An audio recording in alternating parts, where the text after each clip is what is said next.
আসসালামু আলাইকুম রহমতুল্লাহি ওবরাকাতু। সম্মানিত মুসলিম ভাই ও বন্ধু, নামাজ কার হুকুম? আল্লাহ তালার হুকুম।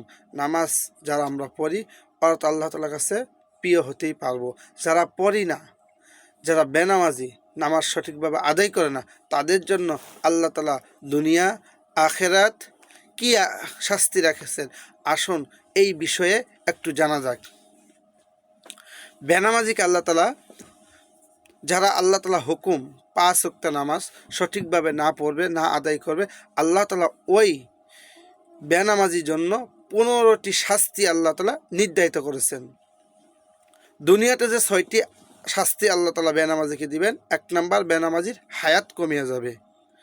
2 নাম্বার, বেনামাজির বেনামাজি বরকত থাকিবে না। 2 নাম্বার, বেনামাজির কোনো ইনকামে বরকত থাকিবে না। 3 নাম্বার, বেনামাজির চেহারা নষ্ট হয়ে যাবে, নূর উঠে যাবে চেহারা থেকে।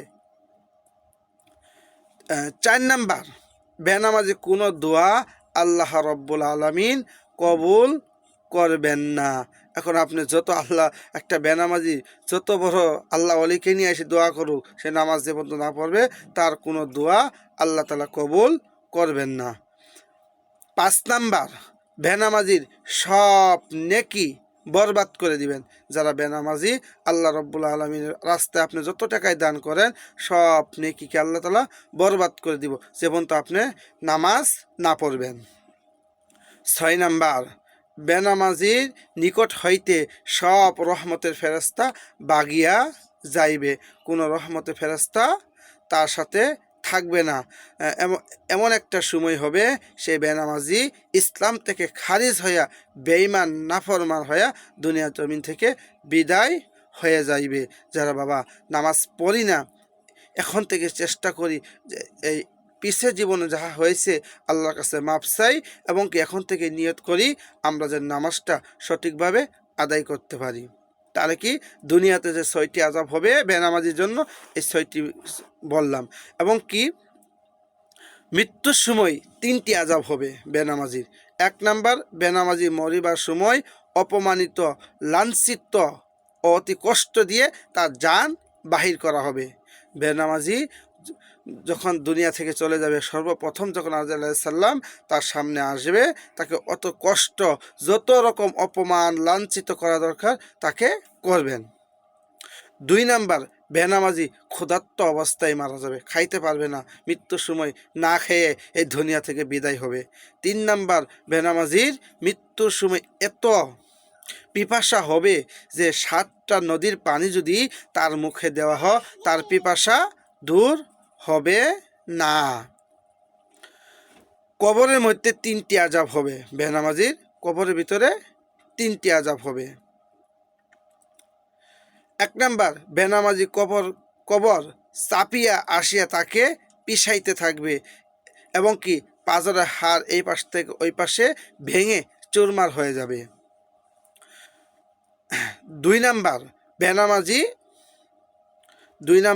বেনামাজি কবরে ধাউ ধাউ করে আগুন জ্বলবে। 3 নাম্বার, বেনামাজি কবরে বিরাট বিরাট সাপ আসিয়া তাকে তার কবরে আসিয়া ভরিয়া যাইবে, এবং এক ফেরেশতা আসিয়া জোরে জোরে তাকে গর্জন মারিতে থাকবে। হাসরের মাঠে 3টি আযাব হবে। 1 নাম্বার, বেনামাজিকে আল্লাহ পাক গজবের সহিত ডাকিবে, এবং বিরাট এক সাপ আসিয়া তাকে খোঁজ করিতে থাকবে। 2 নাম্বার, 30,000 বছরের ফুল সিরাতের রাস্তা, হীরার চেয়ে ধার, চুলের চেয়ে চিকন, আমাবস্যা রাতের চেয়ে অন্ধকার। বেনামাজির যখন সেই পুলের উপরে পা রাখবে, সঙ্গে সঙ্গে পা কাটিয়া টুকরা টুকরা হইয়া দুজকে পড়িয়া যাইবে। 3 নাম্বার, বেনামাজির জন্য ওয়াইল নামক দুজক ঠিক করিয়া রাখিয়াছেন, ফেরেশতারা কিয়ামতের দিন দুজকে ফেলিয়া দিবেন, এবং 70 গজ জিঞ্জেরি দিয়া বান্দিয়া বহু আযাব দিতে থাকবেন।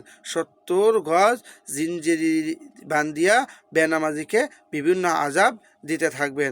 সম্মানিত মুসলমান ভাই ও বন্ধু ও মা বোনেরা, যারা আমার এই ভিডিওটা দেখবেন, দেখেন এই দুনিয়াতে আমরা থাকতে পারবো না, থাকার জায়গাও নাই। দেখেন আপনার বাবা যারা দুনিয়ার জমিনে ছিল তারা এখন কই চলে গেছে, আপনার দাদা কই চলে গেছে। তাহলে কি করা উপায়? একদিন আপনিও থাকবেন না, আমিও থাকবো না। তাহলে আমাদের কি করতে হবে? আমাদের আল্লাহ তাআলার হুকুম মানতে হবে, এবং মানে আল্লাহ তাআলা যে 5 ওয়াক্ত নামাজ আমাদেরকে দান করেছেন, এই নামাজটা সঠিকভাবে আদায় করতে হবে, এবং আল্লাহর প্রত্যেকটা হুকুম আপনি আমার মানতে হবে।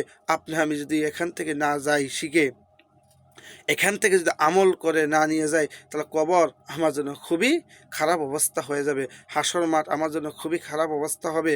তাহলে কি আমরা সবাই চেষ্টা করি আল্লাহর হুকুম 5 ওয়াক্ত নামাজ সঠিকভাবে যেন আদায় করতে পারি, সঠিক সময় যেন পড়তে পারি। আল্লাহ তাআলার কাছে দোয়া করি, আমিও আপনাদের কাছে দোয়া চাই, আমিও আপনাদের জন্য দোয়া করি, আমিও যেন আল্লাহর হুকুমটা সঠিকভাবে 5 ওয়াক্ত নামাজ জামাতের সহিত আদায় করতে পারি, আপনারাও যেন পারেন। এই জন্য আল্লাহ রব্বুল আলমিনের কাছে আমরা সকলেই দোয়া করি, আল্লাহ তাআলা আমাদের সকলকে যেন 5 ওয়াক্ত নামাজিওয়ালা বানিয়ে দেন, এবং দিনের খাদেম হিসেবে আল্লাহ তাআলা যেন কবুল করে নেন। সকলে বলেন আমিন। আল্লাহ তাআলা আমাদের সকলের সহায় হয়। আসসালামু আলাইকুম ওয়া রাহমাতুল্লাহি ওয়া বারাকাতুহু।